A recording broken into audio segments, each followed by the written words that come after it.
संगीता अपने माता पिता की इकलौती बेटी थी। उसके पापा को कैंसर था, इसलिए वो हमेशा बीमार ही रहा करते थे। संगीता की माँ अपने गांव के ही सरकारी स्कूल में खाना बनाने का काम किया करती थी। बहुत ही मुश्किलों से संगीता को एक दफ्तर में नौकरी मिली थी। संगीता खुश होकर अपने घर आती है और अपनी माँ को आवाज लगाती है। माँ, कहाँ हो माँ? जल्दी आओ, मेरे पास तुम्हारे लिए एक खुशखबरी है। क्या बात है संगीता बेटा, आज तुम बहुत ही ज्यादा खुश लग रही हो। माँ, मेरे एक दफ्तर में नौकरी लग गई है और पता है आपको, उसकी सैलरी पूरे 20,000 रुपए हैं। क्या? मुझे तो यकीन नहीं हो रहा बेटा, बहुत ही खुशी की बात है ये तो। तभी उनके फोन की घंटी बजती है और संगीता की माँ फोन उठाती है। हेलो, कौन? तभी दूसरी तरफ से डॉक्टर बोलते हैं। हेलो, मैं डॉक्टर आदित्य बात कर रहा हूँ। वो मुझे आपके पति की रिपोर्ट के बारे में बताना था। हाँ डॉक्टर साहब, कहिए। वो आपके हस्बैंड का ऑपरेशन करना होगा। वो इस ऑपरेशन से एकदम ठीक हो जाएंगे, पर आपको 5 दिनों के अंदर ही ये ऑपरेशन कराना होगा। उसके लिए आपको 10 लाख रुपए देने होंगे। क्या? 10 लाख रुपए? भला हम गरीब लोग ये 10 लाख रुपए कहाँ से जमा करेंगे? वो हम नहीं जानते। हमें आपके पति की ऑपरेशन 5 दिनों के अंदर ही करना होगा, वरना आपके पति की मौत भी हो सकती है। ये कहकर डॉक्टर फोन काट देता है। अब हम क्या करेंगे संगीता बेटा? मुझे तो कुछ भी समझ नहीं आ रहा। क्या बात है माँ, मुझे आप पूरी बात तो बताओ।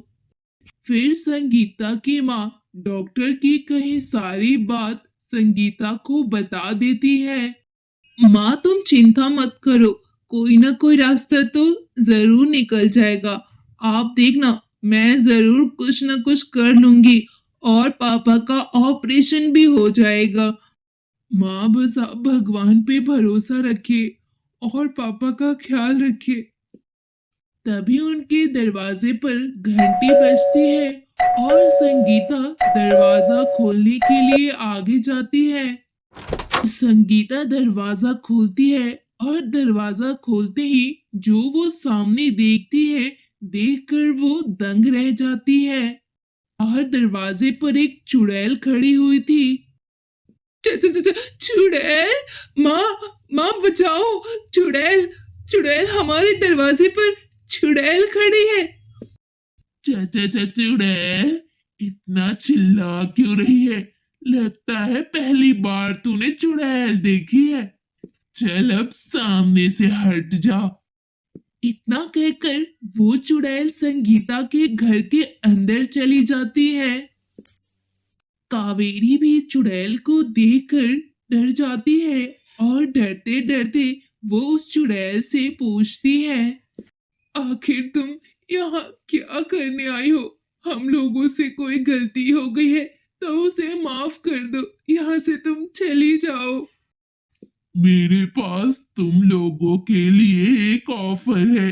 मैं यहाँ से तो जा रही थी, जाते जाते मैंने तुम लोगों की सारी बातें सुन ली। तुम लोगों को 10 लाख रुपए की जरूरत है, तो ठीक है, मैं तुम लोगों को 10 लाख रुपए दूंगी, अभी के अभी। क्या? पर तुम भला हमें पैसे क्यों दोगी? तुम्हें हमसे क्या चाहिए जिसके लिए तुम हमारी मदद कर रही हो? बस कुछ ज्यादा नहीं, मैं चाहती हूँ कि तुम मेरे घर आकर नौकरी करो। उसके बदले में मैं तुम्हें 10 लाख रुपए दूंगी। क्या? चुड़ैल के घर पे नौकरी? हाँ, मैं तुम्हारे पिताजी के ऑपरेशन के लिए पूरे 10 लाख रुपए दूंगी और तुम्हारे हर महीने की सैलरी भी दूंगी। वो भी पूरे 60,000 रुपए। इतने सारे पैसे? भला तुम जैसी चुड़ैल के घर पे ऐसा क्या काम है जिसके लिए तुम मुझे महीने के 60,000 दोगी और मेरे पिताजी के ऑपरेशन के लिए 10 लाख भी देने को तैयार हो? देखो, काम तो बहुत आसान है, लेकिन मेरी कुछ शर्तें भी हैं जिसे तुम्हें मानना होगा।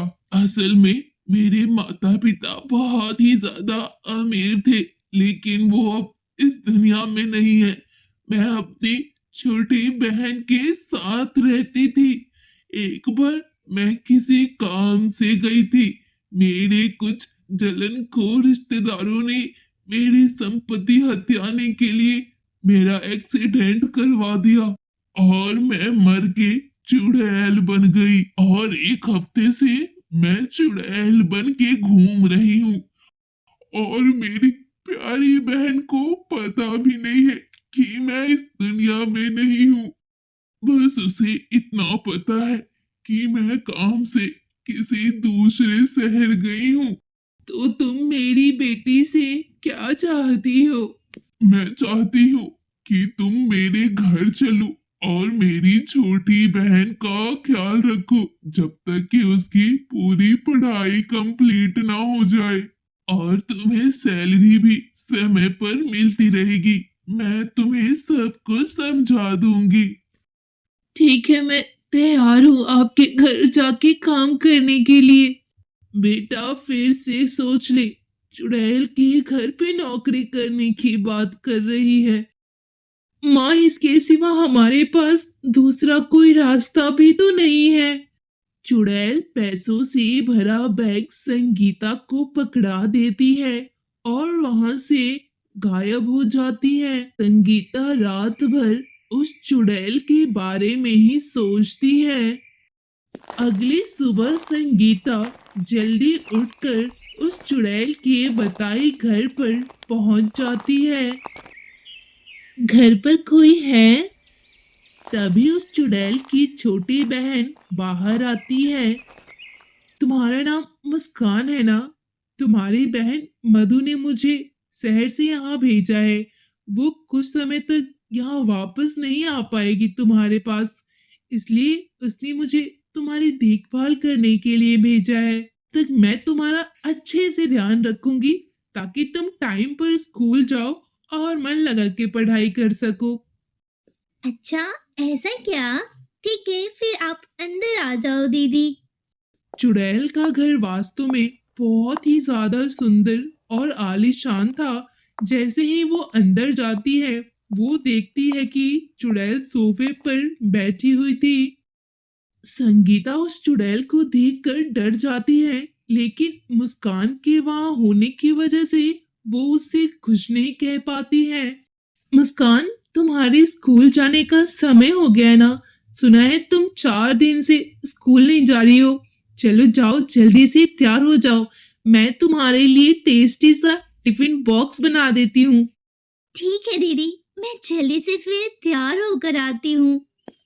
उसके बाद फिर संगीता मुस्कान के लिए बहुत ही यम्मी नाश्ता बनाकर तैयार कर देती है और उसे स्कूल भेज देती है। फिर वो घर के सारे काम करने लगती है। तभी उसकी नजर कोने में जाती है जहां वो उस चुड़ैल को देखकर डर जाती है। अरे चुड़ैल! अरे तुम चिल्लाई क्यों? अरे क्या तुम मेरे सामने बार बार आ जाती हो?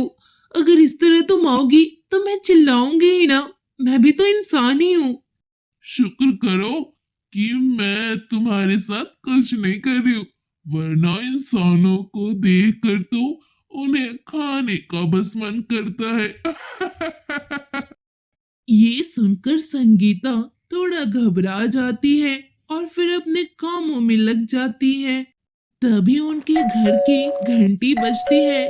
घंटी की आवाज सुनकर संगीता दरवाजे की तरफ जाती है। अरे वो लड़की, कौन हो तुम और हमारे घर में क्या कर रही हो?